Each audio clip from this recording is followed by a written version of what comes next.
This is my story. This is my backyard. I live in southeastern Pennsylvania, about an hour north of Philadelphia, and pretty rural area. I have a few acres, and we have this was old farmland that was reverted to forest, woodland. Maybe about 50, 60 years ago. But we have a tremendous problem with deer, and what I did years ago is I fenced in a back part of the woodland area. I fenced it in from the deer to keep them out, and this is that area now. It's beginning of April. It's cold today, but this is the area that was fenced in, and that the deer couldn't get into. And I just sort of let it go, starting to manage it, slowly removing invasive species, and seeing what comes up. And it's been interesting. There's lots of native species, things like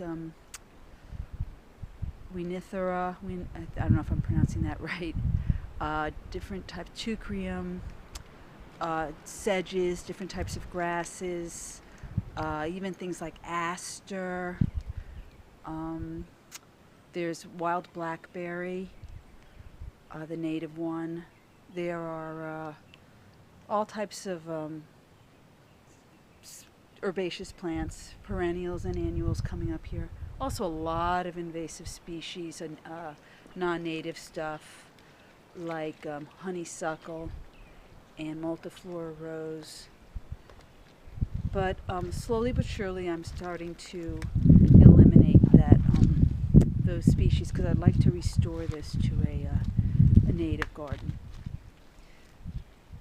If you notice though, over in this area, it's sort of almost devoid of anything other than some larger shrubs and lots of matted microstegium, which is that the grass that comes from Asia that's sort of taken over.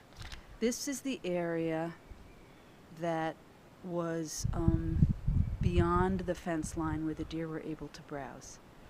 And this area is just devastated.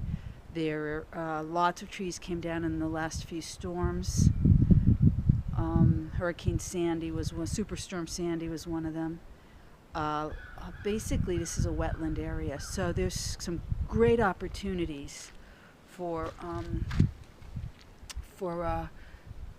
sedges, grasses, water-loving plants. There's some neat mosses around here. So there's some real possibilities here. But first thing I had to do was fence it in, which I did. I decided to extend the fence line to the edges of the property.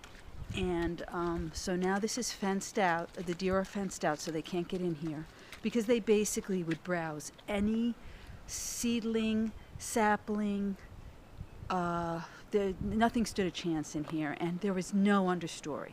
There were no, baby, oaks or maples. There's maybe one ash. There's some viburnum prunifolium. That's that. But those were here before the browsing pressures became really, really great. I've already started to transplant some things, to start giving, see what comes up, give things an opportunity. Like, for instance, that is a Lobelia cardinalis.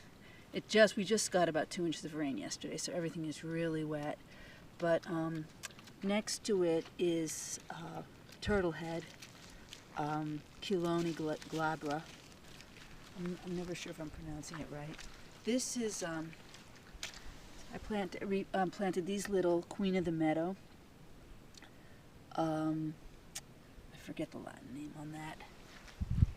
And green-headed coneflower. I think it's green-headed coneflower.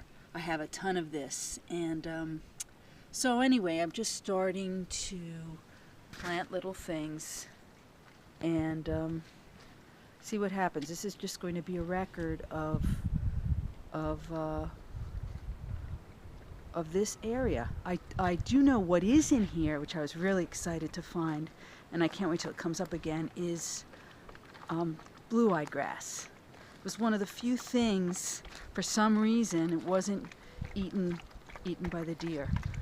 This is my dog's. My dog does not like to drink out of normal bowls. He only drinks out of standing water all over the property. It's a bad habit, but what can I say? This is a type of a sedge that I'm not sure what kind it is. I'll wait until it comes into bloom and then I'll identify it. I'm not real good at grasses, but some of these standing water holes were left over by the trees that came down.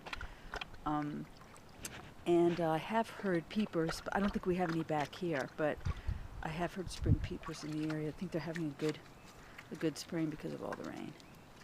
So this is going to be a living laboratory.